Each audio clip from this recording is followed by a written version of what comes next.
ter acesso aos nossos vídeos, onde compartilhamos o estudo e a interpretação do livro Um Curso em Milagres, inscreva-se em nosso canal YouTube. Nosso canal é Um Curso em Milagres, Jorge Luiz Brandt. Esperamos por você. Eu estou aqui só para ser verdadeiramente útil. Eu estou aqui para representar aquele que me enviou. Eu não tenho que me preocupar com o que dizer ou o que fazer, porque aquele que me enviou me dirigirá. Eu estou contente em estar aonde quer que Ele deseja, sabendo que Ele vai comigo. Eu serei curada na medida em que eu permitir que Ele me ensine a curar. Capítulo 1. O significado dos milagres. Primeiro, princípio dos milagres. Primeiro, não há ordem de dificuldades em milagres. Um não é mais difícil nem maior do que o outro. Todos são o mesmo. Todas as expressões de amor são máximas. Nós costumamos dizer que aconteceu um milagre grande. E o que ele diz aqui, para começarmos a entender os milagres, é que não existe ordem de dificuldades em milagres. Não há maior nem menor, nem mais difícil, nem mais fácil. Isso é tão interessante porque isso pode desfazer na nossa mente a ideia equivocada de que uma coisa pode ser mais difícil do que a outra. De que tem milagres que não são possíveis de acontecer porque tem uma ordem de dificuldades, porque uma coisa é maior ou mais difícil do que a outra. Então aqui começamos o estudo da compreensão do que é o milagre, já tornando isso aqui uma equivalência. Não há ordem de dificuldades em milagres. Não tem maior nem menor. Então, isso nos dá uma alegria imensa só de pensarmos que se não há maior, nem menor, nem mais fácil, nem mais difícil, então também isso é um equívoco da nossa mente. Então qualquer coisa pode acontecer. Não tem limites. Não tem limites do que pode acontecer. Não há limite possível. Merecimento é uma outra lei que nós vamos estudar depois. Não tem nada a ver com o milagre em si. Porque senão nós poríamos justamente contrariar esse princípio de que você não, porque você não tem merecimento ou porque teu merecimento está muito pequeno. Então a outro ganhou porque ele tinha um merecimento maior, ou porque o milagre dele era mais fácil. Porque realmente aqui não cabe a ideia de merecimento. Não tem maior, não tem menor, não tem mais fácil, não tem mais difícil, não tem para esse ou para aquele, que seria a questão do porque aquele merece. Então todos nós somos merecedores. Não tem distinção de nenhuma espécie. Então, esse é o primeiro dos 50 princípios de milagres que dão início ao estudo do nosso livro. Segundo, milagres em si não importam. A única coisa que importa é a sua fonte, que está muito além de qualquer avaliação. É assim, milagres em si não importam, o que importa é a fonte. Como que nós vamos entender isso? Então, o milagre não tem importância? Não. O milagre não é uma coisa importante. O importante é a fonte. Então podemos pensar assim. Você pega e traz uma almofada para me mostrar. Olha, Jorge, essa almofada aqui eu comprei naquela loja aqui na esquina, né? E você me mostra a almofada. Ah, interessante a almofada. E aí eu vou lá dentro e trago uma almofada bem igual. Ó, esta almofada aqui é bem igual à tua. Só que perceba aqui, eu ganhei do Papa. Ele me deu a almofada e autografou aqui. O que tem de importante nessa almofada? A fonte. Então essa almofada aqui é igual, mas vai valer muito mais que a tua. A tua não tem valor nenhum. Tá? E nós dois temos a mesma almofada. Uma que eu ganhei do Papa e outra que tu comprou na loja. Vocês conseguem captar a analogia que eu estou fazendo? Sim. Da ideia de que o que importa é a fonte. Por quê? É de onde vem o milagre que você recebeu. Então, isso é tão intenso e tão importante que o próprio milagre diz, isso em si não importa. A importância disso é praticamente, da maneira como ele coloca, é praticamente zerado. Não é o milagre que importa. É a fonte do milagre. É de onde ele vem até você. Então você dizer, olha, estive conversando com o João ali na esquina, ou estive conversando com o Papa, né? É claro que isso muda totalmente a ideia do valor de com quem eu conversei. Né? Então, isso valoriza pela conexão que você tem com a pessoa. Né? Pela conexão que você tem com a fonte do milagre. Isso é muito mais importante do que o milagre em si. 3. Milagres ocorrem naturalmente como expressões de amor. O amor que os inspira é o milagre real. Nesse sentido, tudo que vem do amor é um milagre. O amor é o milagre real. Então, por isso, tudo que inspira os milagres vem do amor. Então, como vimos no princípio anterior, o que importa é a fonte. E aqui ele diz qual é a fonte. A fonte é o amor. E a fonte do amor, qual será? Então, se a fonte do amor é aquilo que nós podemos compreender como Deus, não importa qual a crença que temos a respeito do nome que se dá,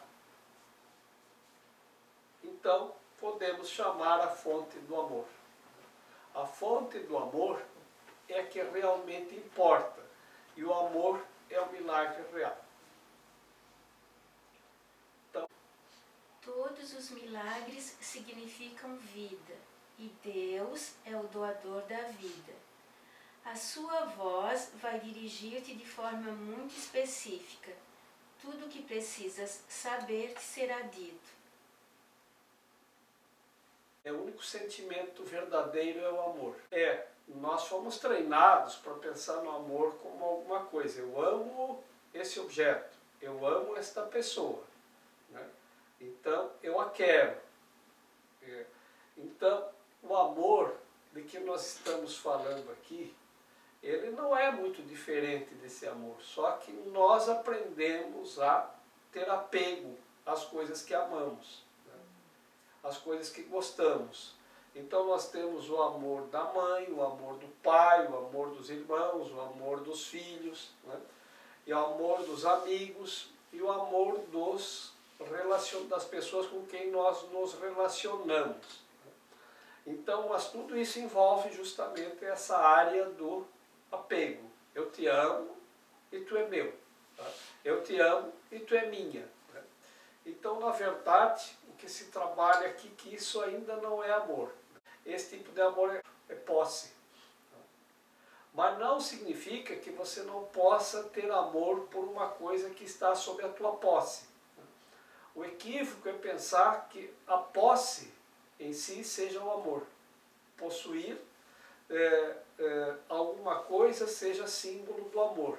Deter como propriedade possa significar amor. Então o amor ele vai além. Não há como ensinar o que é o amor. Isso, o amor transcende o que pode ser ensinado.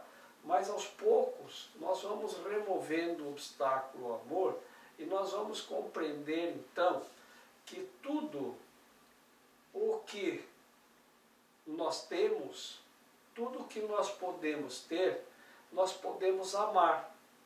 E mesmo assim não precisamos estar presos às coisas. Então esse amor ele transcende a qualquer coisa que possamos prender ou que nos possa aprisionar. Porque quando trabalhamos com o sentido da posse, então nós prendemos, mas também estamos presos àquele conceito, àquela ideia.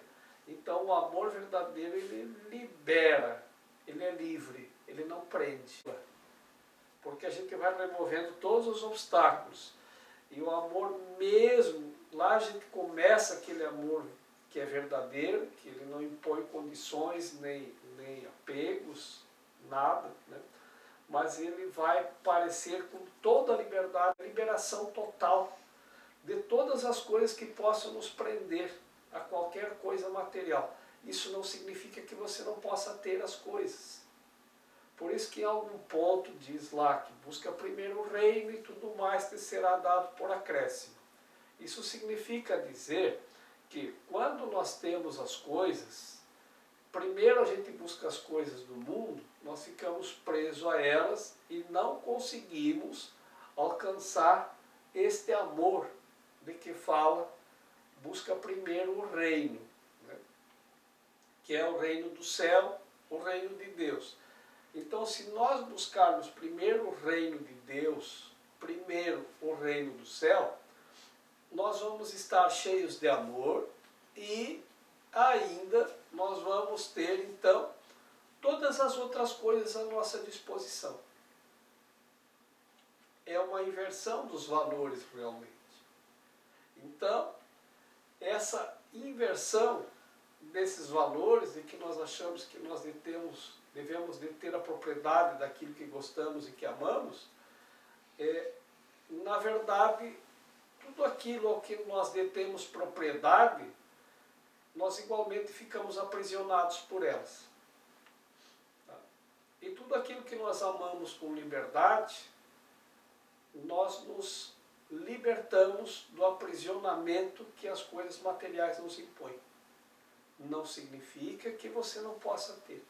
Então você pode ter o melhor carro, a melhor casa, tudo que tem de melhor, o melhor celular, o melhor jatinho, o melhor iate, a melhor viagem, o melhor tudo.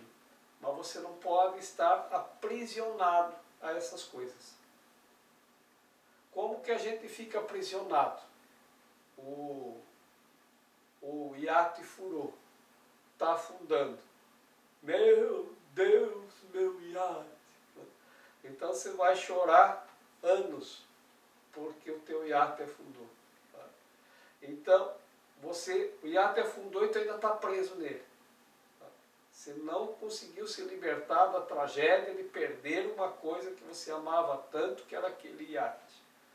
Então, nesse sentido, as coisas materiais que nós detemos como posse, da mesma forma nos aprisionam. E o que nós vamos aprender aqui é que nós podemos usar todas as coisas, amar todas as coisas e todas as pessoas, sem precisar prendê-las e sem precisarmos estar presos a elas. E o fato de prendermos uma pessoa, por exemplo, num relacionamento, não significa que ela está presa, porque ela pode sair se ela quiser. Mas significa muito mais que eu estou preso a esse relacionamento. E isso me faz sofrer. Então é um amor sem sofrimento. Então é um amor sem sofrimento. E na liberdade as pessoas são muito mais felizes do que nos aprisionamentos. Que a gente aprende que tem que ser assim. Né?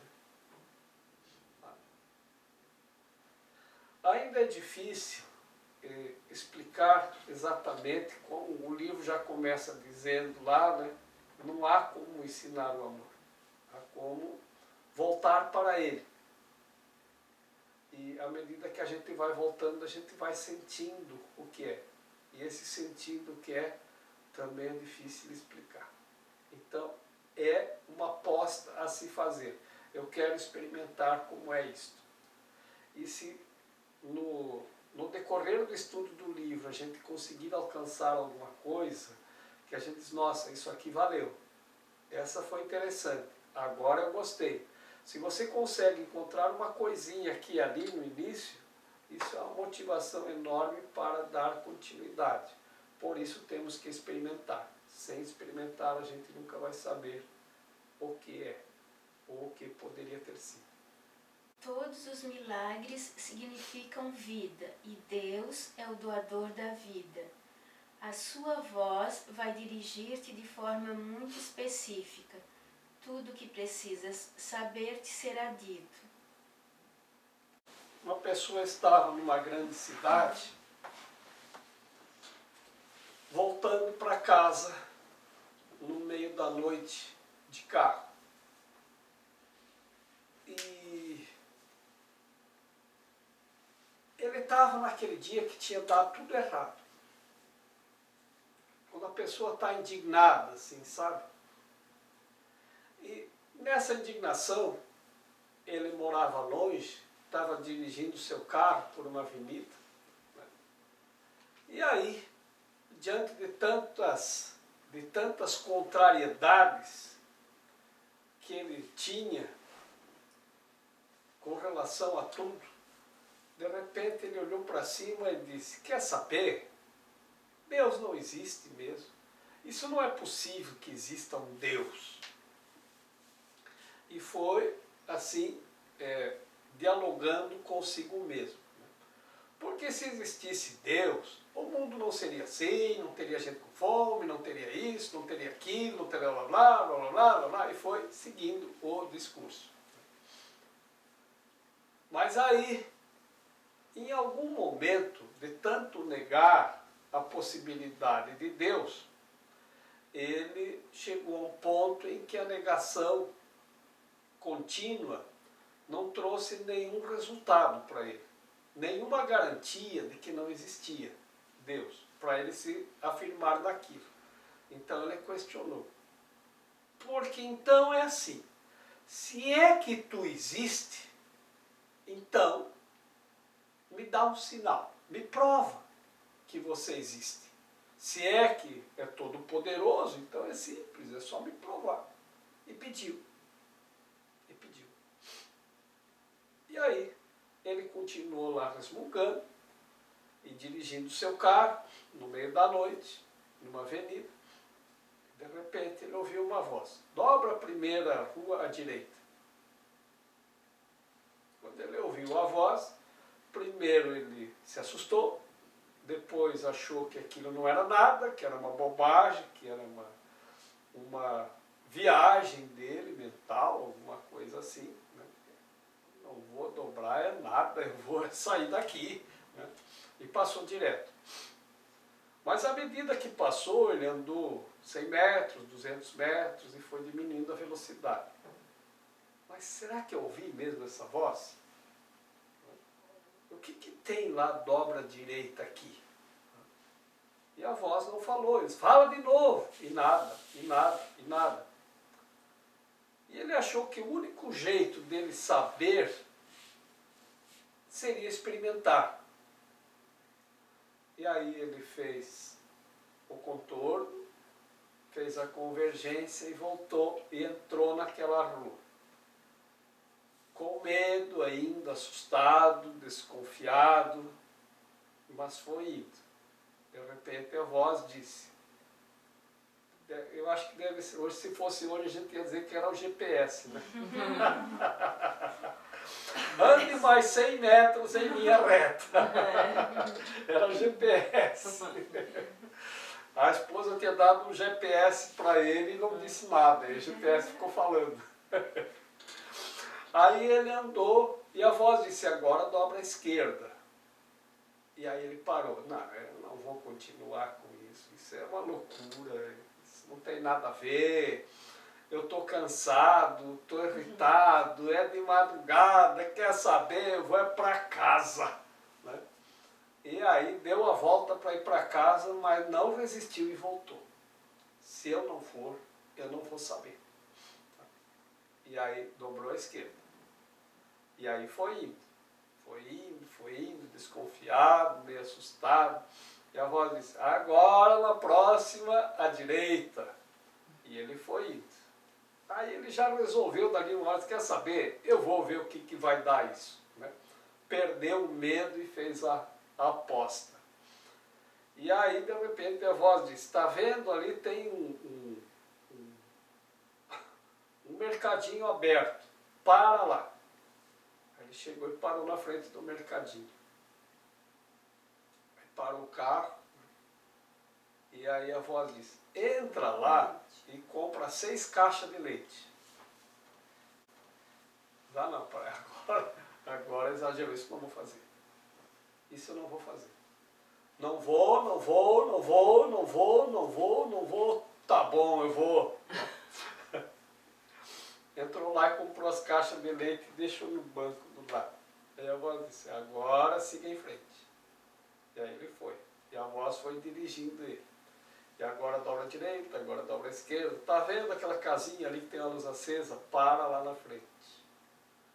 Agora vai lá e entrega as caixas de leite. Não, agora tirei para ser leiteiro, de madrugada, numa casa de um estranho. Eu vou lá bater e vou dizer, chegou o leiteiro? Não, isso eu não vou fazer. Não, isso é ridículo. Isso é absurdo. Isto eu não faço. Agora passou do limite. Não vou e não vou. Mas para o carro. Aí, bom, o que eu vou fazer? Já estou aqui, né? Vai lá o leiteiro, então. Aí ele pegou a sacola com as 6 caixas de leite, foi lá e bateu na porta. E aí veio uma pessoa e abriu a porta. Ele pegou as caixas de leite e entregou, né? Chegou o leiteiro, toma aí. Aí o cara disse, espera só um pouquinho. O cara pegou as caixas de leite e correu lá para dentro da casa. E aí ele ouviu o choro de uma criança lá dentro da casa. E aí o cara entregou lá dentro, o dono da casa levou as caixas de leite para dentro, ele ficou parado na porta, e o cara voltou e disse, sabe, eu estou desempregado, minha mulher está desempregada e nós não temos nada para comer em casa. E nós temos uma criança.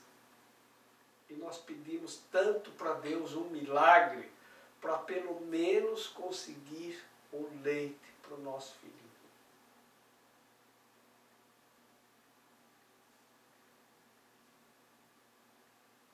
Então, é assim que funciona o milagre. Então ele não disse ali, milagres são naturais. O que importa não é o milagre em si, é a fonte. Então, mais importante do que o milagre, da pessoa que pediu um milagre para Deus mandar as caixas de leite, ver a conexão que esse cara teve com a fonte. E por que aconteceu? Porque ele pediu. Assim como Bill, em um momento olhou para cima e disse, tem que haver um outro jeito. E aí aconteceu. Assim também, esse personagem que estava voltando para casa de madrugada, ele não estava assim, todo amoroso, então Deus, né?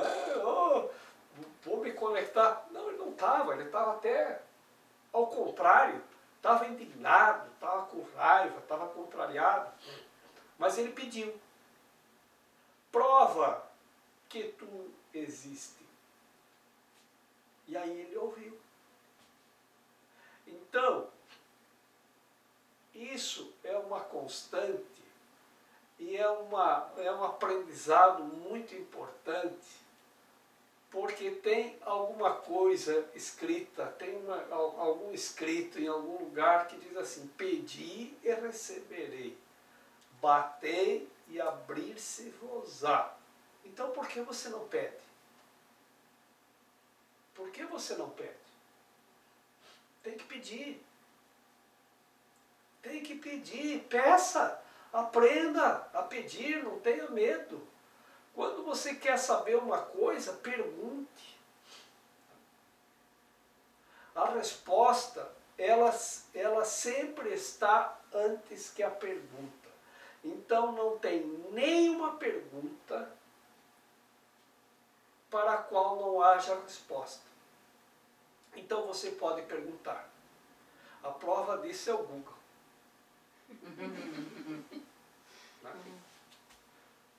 Você pergunta, eles não vão fabricar uma resposta. Olha, teve alguém aqui que perguntou alguma coisa, vamos tentar achar uma solução para responder. Não, já está, a resposta já está lá. E a que ainda não está lá, é porque ainda não está. Mas, quando você olha para cima e pede, a resposta vem. Foi assim com Ellen quando ela tinha 11 anos. Que ela pediu, Deus, dá uma prova aí. E aconteceu uma chuva de estrelas. Só que depois, a gente só não pode contar para os adultos, senão eles podem desqualificar. E depois, a Ellen e o Bill, que também pediram. Né? Não, tem que haver um outro jeito. Assim, desse jeito, não dá mais. A gente não está suportando. O outro jeito veio. O rapaz também pediu. Então, aprenda a pedir. Não tenha medo de perguntar. Não tenha medo de pedir. Agora, você tem que estar disposto a ouvir também. Porque se o rapaz simplesmente tivesse dito, eu não estou doido, na primeira vez que a voz disse dobra à direita, e estou indo embora, e tivesse se negado a ouvir, o milagre poderia acontecer através de outra pessoa, mas ele nunca teria tido essa experiência, essa conexão. Provavelmente, vamos chamar assim Deus, e achar outra pessoa na rua que estivesse andando por ali e que estivesse dizendo, oh Deus, meu Deus, prova que você está aí. Ele ia escolher alguém, não, melhor dizendo, ele ia inspirar alguém que perguntasse, que pedisse, que se manifestasse, que queria um contato com ele, que queria um contato com a fonte.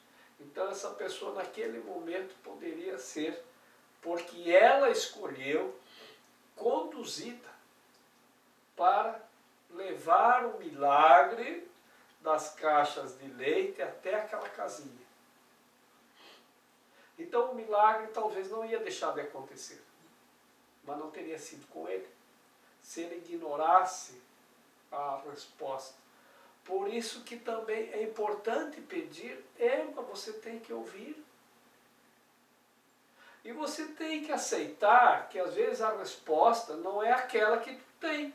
Porque para ouvir uma resposta que você já tem, essa é a tua resposta. É a tua. Não é a resposta que vem da fonte a qual você está pedindo a resposta. Isso acontece muito. A gente pede, mas aí quer que a resposta seja aquela que eu quero.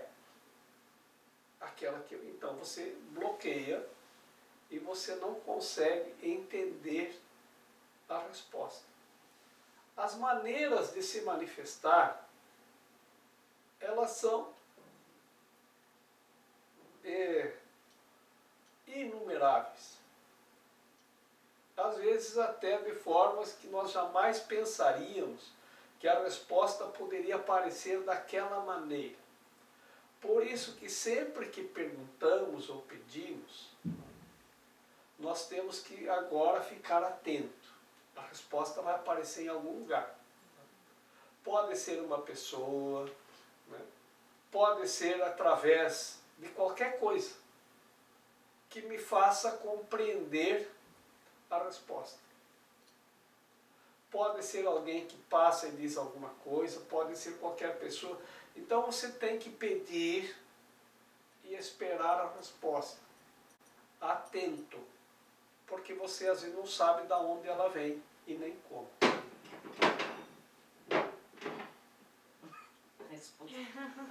Viu? A resposta é do vizinho, está mexendo do outro lado da parede. Mas aí você tem que interpretar a resposta. Você tem que aprender a ouvir e a entender a resposta da maneira como ela vem. Mas ela virá. Ela está lá. Você que pediu, mas não recebeu. Às vezes por medo até. Então, às vezes pode ser que seja algo mais ou menos assim. Você pede uma pizza e aí toca uma campainha. E aí você diz, quem é? O entregador de pizza. Mas será que é mesmo? Eu não vou abrir a porta, eu não tenho certeza. Né? Não, mas eu estou com a pizza aqui na mão. Não, isso pode ser um golpe. Só porque eu pedi uma pizza, né? Agora você aparece com a pizza na mão e diz que é um entregador de pizza. Né? Então empurra a pizza por baixo da porta. Não vai dar, né? Não vai dar, você tem que abrir a porta. Senão não tem como eu te entregar aquilo que você pediu. Ah, não, eu não vou abrir. Eu não vou abrir, eu estou com medo. E aí você pede a pizza. Pega a pizza, causa um monte de confusão e fica com fome. Porque você não acredita. Mesmo vindo do jeito como você pensa que deveria vir, você ainda duvida que seja a resposta. Não aconteceu com a Ellen quando ela tinha 12 anos. Primeiro ela acreditou. Aí depois um adulto disse, não, não abre a porta não, que pode ser um golpe. Às vezes não é o cara que veio entregar a pizza, pode ser uma pessoa ou outra que roubou a pizza do entregador de pizza e agora está aqui para roubar você. Então não abra a porta. E foi isso que disseram para ela, mantenha a porta fechada. Isso aí não tem nada a ver. Não é o que você pediu. Então aprenda. Aprenda a ouvir a resposta da forma como ela se apresentar. Ele diz, a sua voz vai dirigir-te de forma precisa.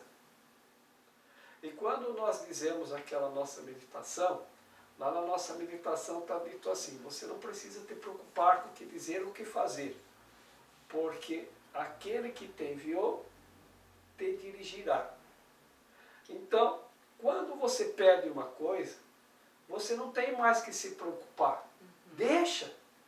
Ele vai te conduzir, assim como ele conduziu o cara das caixas de leite. Mas você tem que aceitar isso.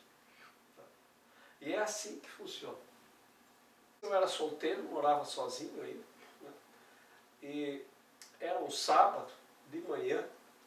E o apartamento estava daquele estado que um solteiro mora lá, né? Que nem o solteiro conseguia mais morar lá dentro.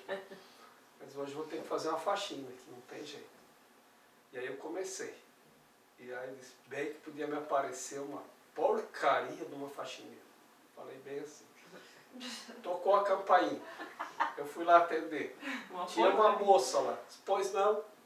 Eu disse, não, eu só queria um favor, porque eu tinha combinado uma faxina com a vizinha da sua frente. E eu vim para fazer a faxina.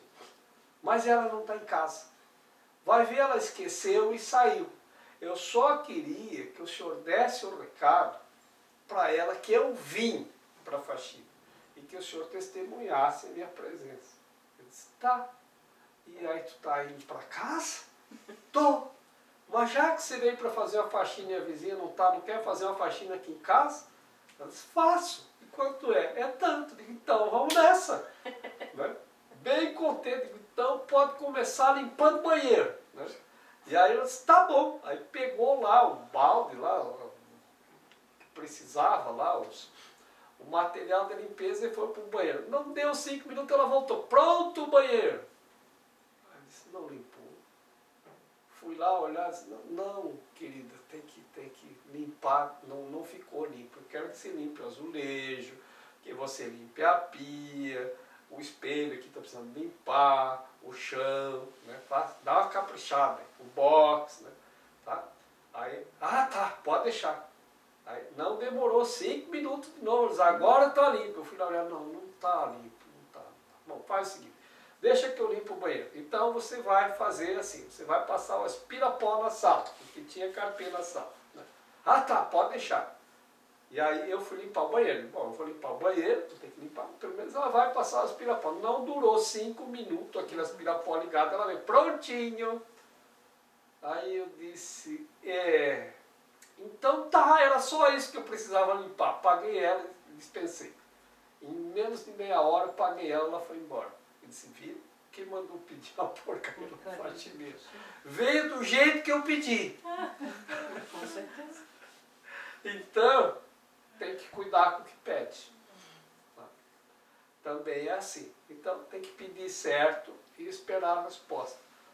A resposta pode vir de onde você menos espera. E do jeito que você pediu. Então, pede direito, que a coisa vem direito.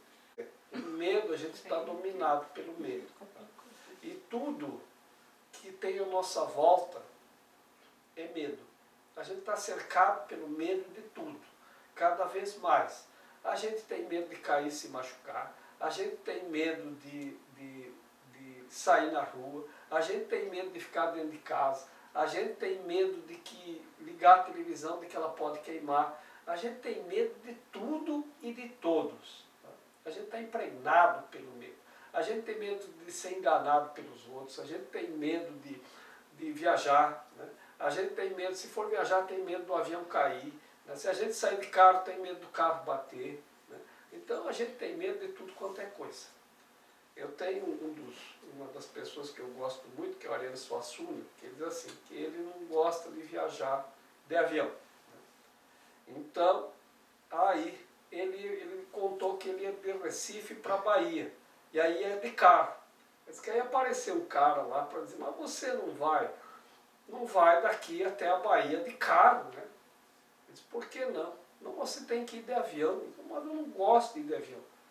Não, mas você veja, está comprovado pela estatística que tem muito mais acidente de carro do que acidente de avião. E aí ele disse, então tu pega lá a estatística e vê assim, pega, por exemplo, vamos dizer, 10 acidentes de avião e 10 de carro. Em qual deles morreu no conjunto? Qual que morre mais gente? No de avião ou no de carro? Mas que ele chama o avionista, né, que é o cara que fala que queria que ele viajasse de avião, não se conteve. Diz, não, mas veja, é assim, se você for de carro, o carro pode cair num buraco e você pode morrer. E ele disse, pois é, mas só que o avião, onde ele vai, o buraco vai junto. Porque embaixo do avião é um buraco. Então, é assim, o medo está em tudo. E se você não tem medo, vem alguém para dizer para você que você deve ficar com medo, você tem que ficar com medo de andar de carro. Não, mas eu só tenho medo de avião. Não, mas agora você tem que ter medo de andar de carro também, sabe? E aí tudo vão botar medo em você, porque desde que nascemos, é medo. É o aprendizado do medo, parece que aquilo vai impregnando. Por quê? Porque está lá a mamãe te segurando no colo e vem alguém diz, cuidado para a criança não cair. Pronto, já botaram medo. O quê? Se eu cair, o que vai acontecer?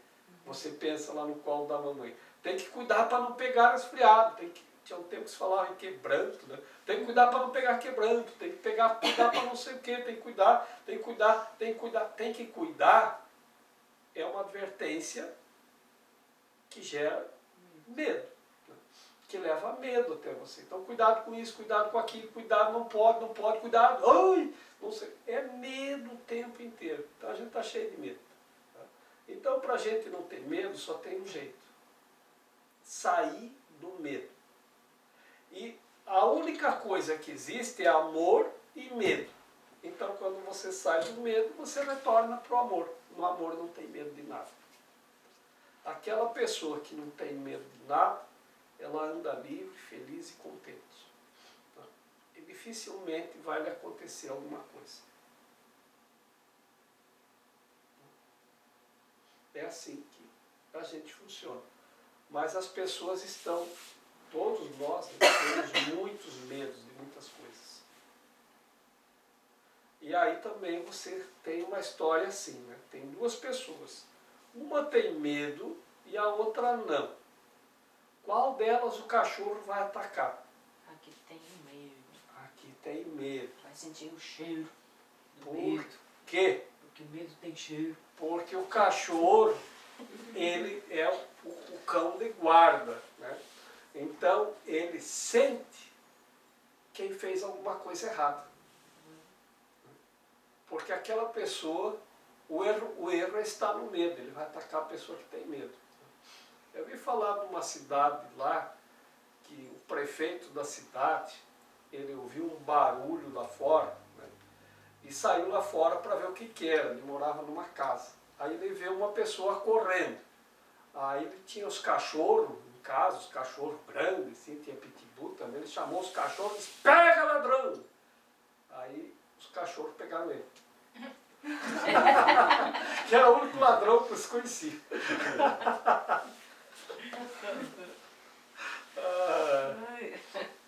Então, esse curso é um curso para sair do medo.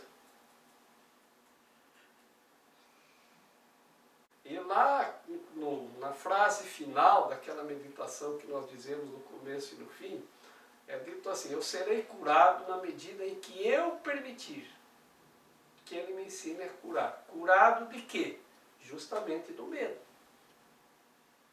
Porque o medo, ele é a origem de todos os nossos males, de todas as nossas dores, de todos os nossos sofrimentos.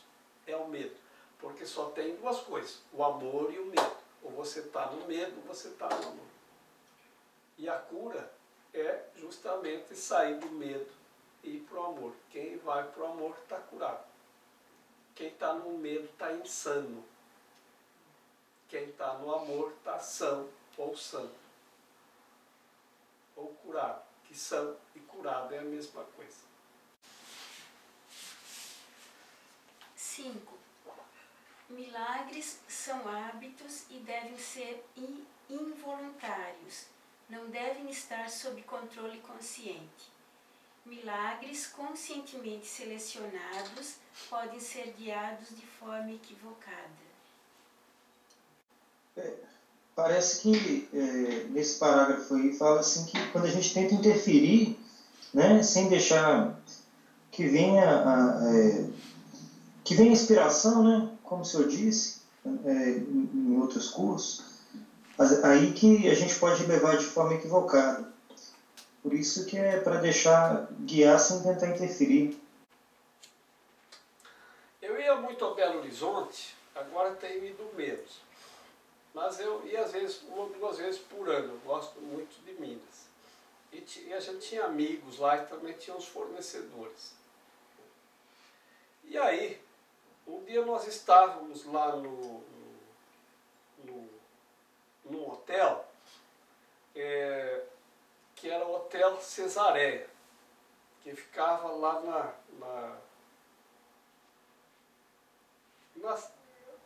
já era ali Savassi Funcionários ali, né, naquela região. Eu não lembro o nome daquela rua não. Mas aí nós estávamos lá e era domingo.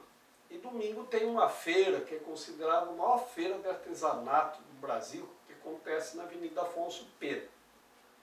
E Raquel e eu gostávamos de ir lá passear na feira. Já tínhamos feito isso outras vezes. E de ali onde estávamos a gente ia caminhando, que é pertinho, né, da feira. E aí, sempre que a gente ia lá para a feira, nesse caminho do hotel onde a gente ficava até a feira, pela manhã, tinha muito mendigo, tinha muita gente pedindo, dá uma moeda, me ajuda, não sei o que, não sei o que. Né? Bom, aí, nesse dia, eu tinha um monte de moeda, e eu enchi o bolso de moeda, e eu disse, hoje eu vou fazer o seguinte, hoje, Raquel, eu vou sair com o bolso cheio de moeda, e cada pessoa que pedir uma moeda, eu vou aproveitar, né, o encontro e o motivo, e vou parar para dar a moeda para a pessoa, e vou dizer que junto com a moeda eu ofereci um milagre para ele, né? Porque a pessoa que está pedindo na rua, eu compreendi assim, ela deve estar precisando de um milagre para melhorar a vida, para sair daquela situação, para ser feliz, no mínimo isso, né? Para evoluir, sair daquele estado que ele se encontra. E vou fazer isso. A Raquel disse, então vamos. E aí saímos. E no caminho todo de ida não encontramos ninguém. Nenhum mendigo. Nada, nada, nada. Eu disse, não é possível, Raquel. Sempre está cheio de gente pedindo aqui nesse caminho. Não é possível que não tenha ninguém. A prefeitura deve ter passado aqui, recolhido todos os caras da rua, todas as pessoas da rua, né, para limpar a área. Né. Alguma coisa aconteceu, porque sempre tem muito mendigo ali, naquele caminho. E aí passeamos na feira e andamos bastante por lá, né? Lá tem umas moças que fazem um acarajé muito bom, eu gosto de acarajé, fui lá comer um acarajé, a Raquel não come, não gosta, então. Aí, mas eu gostava de ir lá, a gente passeava bastante, via algumas coisas, eu comia meu acarajé, a gente voltava.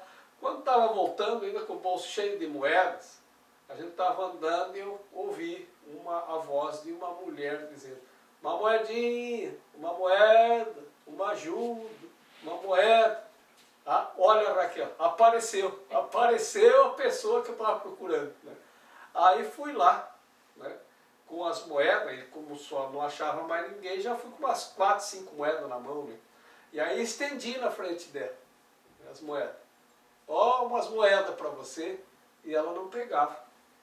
Eu dizia, ó, umas moedas para você, e ela continuava, umas moedas, dá uma junta. E aí eu não enxergo bem, né? Aí eu disse a Raquel, Raquel, essa pessoa, ela é cega? Ela quer dizer, não é, Jorge. Eu digo, então está acontecendo alguma coisa aqui. Porque ela não me vê. Aí eu disse, quer saber? Fica com essas moedas. Joguei as moedas lá e fui embora. Sabe? E aí fomos embora. E não encontramos mais nenhum mendigo na volta também. Só aquela pessoa. E a Raquel me garantiu que ela não era cega. Que dá para se perceber. E aí, no caminho que a gente estava voltando para o hotel, eu entendi o que eu estava fazendo. Eu queria direcionar o milagre. Da forma como eu achava que devia ser e para a pessoa que eu achava que devia ser. É o mendigo que pediu uma moeda, é este. Sabe? Então ele diz, milagres conscientemente direcionados podem ter um resultado equivocado, pode levar a um equívoco. O equívoco era meu. Porque eu pensei em fazer isso, de direcionar o milagre para quem eu achasse que era. Então nesse dia eu tive essa compreensão de que a gente não tem que direcionar, como o Wagner colocou. Não tem que colocar onde a gente pensa que é, e nem para quem a gente acha que deve ser. Olha, está precisando de um milagre. Então, se você quer oferecer um milagre para alguém, então você tem que pedir, olha, estou aqui disposto a oferecer um milagre. Né? Você pede, tá? E aí deixa que ele te direcione. Então, no momento que você se coloca à disposição, não tem mais que se preocupar com o que dizer ou o que fazer. Deixa ele te dirigirá. Né? Porque ele quer empurrar o milagre para ele. Não, você vai aceitar esse milagre de qualquer jeito. Aí tem a história daqueles meninos que eram escoteiros. Né? Aí todo dia de manhã eles se reuniam lá e eles iam passar o dia na cidade, né, e fazer boa ação. Cada um tinha que vir no final do dia dizendo a boa ação que fez, né? E aí vinha cada um lá contando aquelas histórias das boas ações que fizeram. E um disse, eu ajudei a velhinha a atravessar a rua, né? E aí os outros começaram a rir, mas isso é muito fácil, né? Isso é quase nada. Ora, ajudar uma velhinha a atravessar a rua. E aí dimensionou o milagre, né, a boa ação. Isso é nada, isso não significa nada. Devia ter feito uma coisa, ter sido mais criativo. Isso é muito fácil, ajudar uma velhinha a atravessar a rua. E o menino começou a dizer, não é fácil não, é bem difícil. Os caras capazes que ajudar uma velhinha a atravessar a rua é difícil. Mas ela não queria. Foi muito difícil. Foi, né? E às vezes a gente quer fazer essa boa ação que a outra pessoa não quer, né? Então, isso vale para tudo, vale para esse estudo que a gente está fazendo dos milagres também. Tá? Estamos trabalhando a fim de editar e publicar os vídeos onde compartilhamos o estudo, a interpretação e a compreensão que temos do livro Um Curso em Milagres. A sua contribuição é muito importante para darmos continuidade a este projeto. Informe-se para contribuir e ajude-nos a dar seguimento ao projeto de alcançar cada vez mais pessoas. Esperamos por você. Eu estou aqui só para ser verdadeiramente útil. Eu estou aqui para representar aquele que me enviou. Eu não tenho que me preocupar com o que dizer ou o que fazer, porque aquele que me enviou me dirigirá. Eu estou contente em estar aonde quer que ele deseje, sabendo que ele vai comigo.